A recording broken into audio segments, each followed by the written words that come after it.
Hi friends, I'm Jess Martz. I'd be really impressed if you knew where I was right now. We are down in North Carolina in front of a beautiful lake. You can see the mountains behind me. And we are actually at the World Methodist Museum, which you can see behind me. There's a beautiful garden that I'll take you through with some pictures. And while we can't go into the museum, we were able to go outside and enjoy the John Wesley Garden and just enjoy this beautiful scenery. So I will take you around in just a minute. If you are anything like me, you may find our Wesleyan heritage intriguing. I'm a visual learner, and while we weren't able to go inside the museum due to COVID, I greatly enjoyed going here and walking around their beautiful property. I learned about John Wesley and other important men and women who had great impacts on the Methodist Church. In this first picture, you will see the World Methodist Museum. On the front porch are many replica buildings that Wesley and Asbury have been to. To the right of the building, there's a beautiful garden that I'll take you through called the Susanna Wesley Garden. In this next photo, you will see a part of my husband's family that attends Shoregate United Methodist Church and went to the museum with me.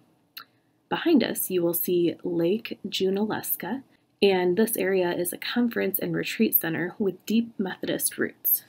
The lake and surrounding buildings remind me a lot of Lakeside. The mini house replicas were neat to see on the porch. In this first photo, you will see the Green Hill House. It was located in Louisburg, North Carolina, where the first annual conference of the Methodist Episcopal Church was held on April 20th, 1785. In the second photo, you will see the Rehoboth Methodist Church in Union, West Virginia, which was built in 1786.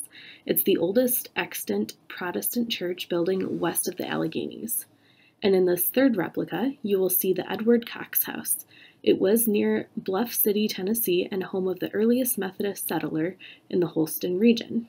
Asbury preached here in 1788 and on other occasions after that. If you round the building to the right, you walked right into the Susanna Wesley Garden. Susanna Wesley was the mother of John Wesley, the founder of the Methodist religion, and Charles Wesley, who wrote thousands of Wesleyan hymns. Susanna is known as the mother of Methodism, as her sons both had such a great impact on the Methodist Church to this day. The garden and path were built for prayer and meditation and remind me a lot of our own prayer path at the church. If you haven't been to our prayer garden and prayer path, I would highly recommend visiting it in the future when we're able to do so. Thank you to our awesome garden team. In a separate church building down the road from the museum, we came across these beautiful stained glass windows where you will see Charles Wesley, John Wesley, and Francis Asbury. And Francis Asbury was one of the first of two bishops in the Methodist Church. Below John Wesley's picture in the stained glass, you will see a quote that he said. And it reads, "I look upon all the world as my parish. While we cannot be together in fellowship, it is still just as necessary to look at the world as our parish, or church, if you will. People need the love and the comfort of Jesus now more than ever, and nothing will stop us. A pandemic won't stop us from spreading the love of Christ. Racism and other events that we do not understand, those won't stop us. Being apart from one another will not stop us from continuing to educate and love others as Jesus has done and would continue to do today." As I wrap up what turned into more of a history lesson, I'll leave you with the first part of one of my favorite Christian songs called Hills and Valleys by Torrin Wells. Enjoy the beautiful sunrise from our cabin this weekend while I read a few verses of the song. "I've walked among the shadows, you wiped my tears away, and I've felt the pain of heartbreak, and I've seen the brighter days.